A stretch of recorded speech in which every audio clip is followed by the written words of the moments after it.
What is going on, everyone? My name is Benjamin Nowak with this Smallmouth Experience. In today's video, we're going to be talking about bait customization, why and how I make my own baits to give me an advantage over mass-produced baits, and also pull out the pot, stir it up a little bit, and talk about the truth in bait making in the fishing industry. At those city lights, had some ugly days to get some pretty nights. Cut some people off, dreams take a sacrifice. Yeah, they wanna make it, but can never pay the price. So before we get too far into this video, I just want to say the thoughts and opinions that I talk about in this video are expressly mine.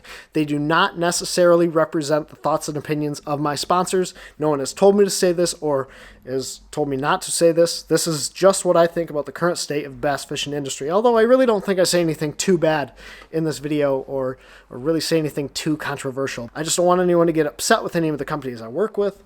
I just think the state of the industry is super interesting, and if you guys agree with me, hit the thumbs up button and let me know in the comment section below, because I think there's a lot of really interesting things we can have conversations about. Enough of me rambling. Enjoy today's video, and I'll catch you guys here in just a little bit.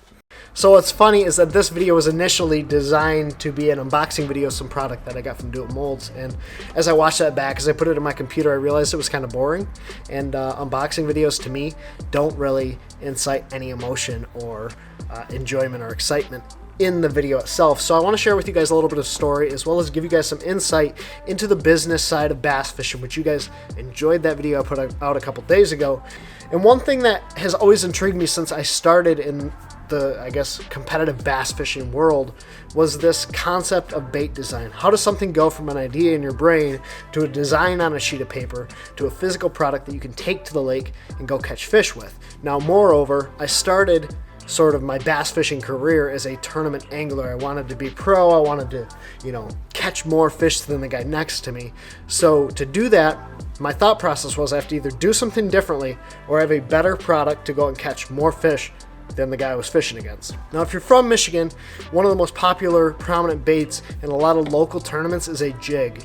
A jig gets a lot of big bites. It's something that our Michigan fish will pretty much eat all year long. And so being a good jig fisherman, and I put good in quotes, is something that will allow you to be a good tournament fisherman. They kind of go hand in hand. If you can catch fish on a jig, you can do really well in tournaments. But one of the problems I had as a broke college kid was I didn't want to go out and buy a product that I knew I could make either cheaper or better, or both. Now, without digressing too far, we'll get back to what I consider the actual true benefits of bait making. But what I found so interesting was that there's companies out there that sell products that will allow you to physically make your favorite lure, customized to your exact specs. Whether you're a kid like me in Michigan or you're a guy down in Southeast Texas sitting in his dorm room painting up crankbaits, you have the ability to make virtually any product that you want on the market to exactly your specs to give you every advantage that you possibly could want on the water. So now we're going to get back to the state of the bass fishing bait making industry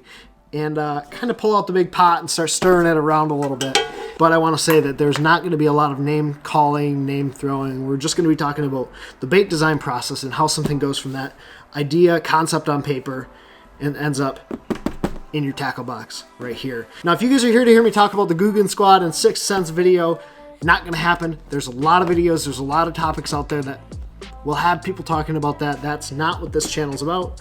I don't have a dog in that fight, so I really don't care.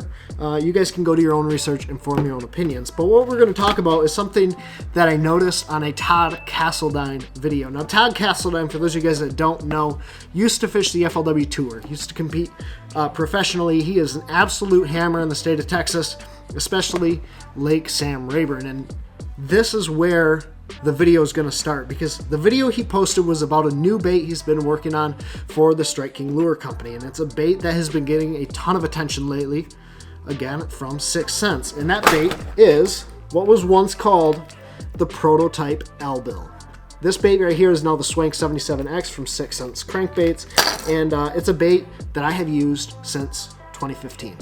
April of 2015, if you go back to one of my very first videos, you can see me throwing this bait. I'll link it up here in the corner for you guys. It is a bait that has been around a long time, catches a ton of big fish. Now, what I find so interesting is if you go in those comment sections, the one thing that you're going to notice is that people are claiming that Todd Castledine went out with the popularity of this bait and is copying it. Now, I don't know Todd that well. I traveled with him a little bit on the FLW tour last year to film for one of his buddies, Bradley Hallman, but Todd Castledine has a bait like this that he's fished for 10 plus years. If you guys pay attention, I just said I fished with this particular 6 cents crankbait since 2015. 5 years. Okay, so there's been a bait around for 10 years that looks exactly like this that Todd's fished from a different Japanese company. It is called a Strike Pro, not to be mixed up with Strike King, the Strike Pro Big Bubba L-Bill. This is a bait that was kind of kept a secret for a long time on Lake Sam Rayburn because it's such an effective grass crankbait. In fact, there's another YouTuber, without naming names, that has thrown this bait and is now working with 6 cents to promote this one right here. But it is a phenomenal lure. These baits catch a ton of big fish. What I'm actually getting at, I'm not calling out 6 cents for making a bait that looks like another bait.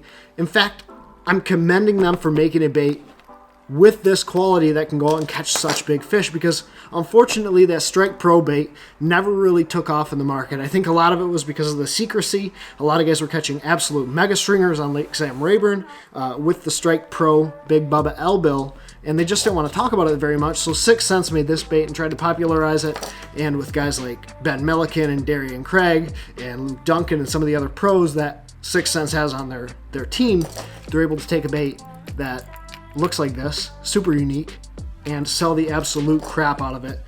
The point I'm getting at is that imitation is the name of the game in this sport. From that physical sport of fishing, what we're trying to do is imitate what these bass are feeding on. Companies are trying to take what works in the industry and create a product that will catch fish and catch fishermen.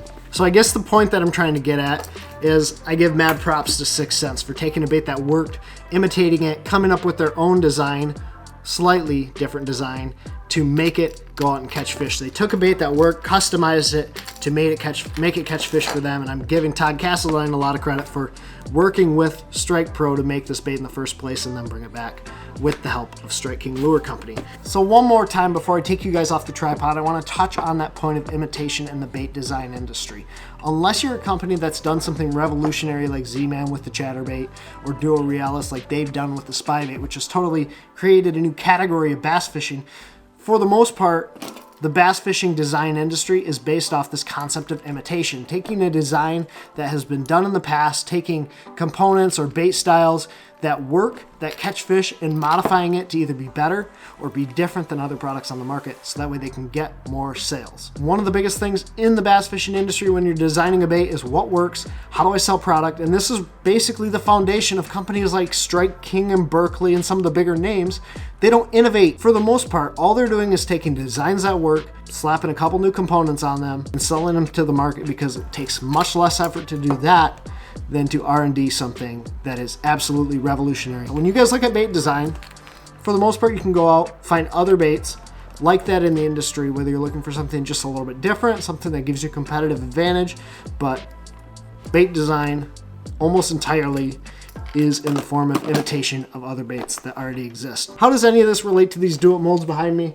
Well, I'll touch on that and take you off the tripod right now. Now this wall right here, these molds, these were my introduction into custom bait making. Now I'm not telling you guys that these are anything ultra unique, but just like everything else on the market, they're just imitations or close imitations to other products on the market that catch a lot of big fish. What this allows you to do though is take your favorite style of bait. For example, this is the local jig that everyone throws that catches a bunch of big fish. I wanted to add a specific hook, a specific weed guard to give me an advantage over the guys that were out there throwing it with this Eagle Claw garbage, and add a Gamakatsu hook and go catch some giant fish with. I tied this up last night. This is a Sparky head jig, specific weed guard, specific hook, catches a ton of big fish. And this is the very first mold that I ever purchased. I bought it to try and imitate that bait that was catching fish for so many local guys. Here's that mold right here, able to pour my own, tie my own, give me the advantage and the feeling of satisfaction of making something that I know catches fish. Now, I'm never going to be a company like 6 Cents. I'm never going to be that kid in Southeast Texas who's painting baits in his dorm room, then decides to create a multi-million-dollar company. Congratulations to him, but this gives me the ability and satisfaction to make baits that I'm proud of and satisfied with. One thing I want to explain to you guys is that all of these baits, any bait that you can find on the market, For the most part, you can find it in a mold, you can find it in a bait blank, you can find it out there where you can do it yourself. Whether you're buying it from Do It Molds and you get the molds so you can make a swim jig, or you can make a flipping jig, or you can make a blade bait like you guys know I love to make. You can save money, do it yourself, and it gives you the opportunity to do something that's unique and make it to your exact specifications with products like these right here. Again, I really appreciate it if you guys have watched it this far in my video. I know there's a lot of rambling, I know there's a lot of talking, but I hope you guys enjoyed it.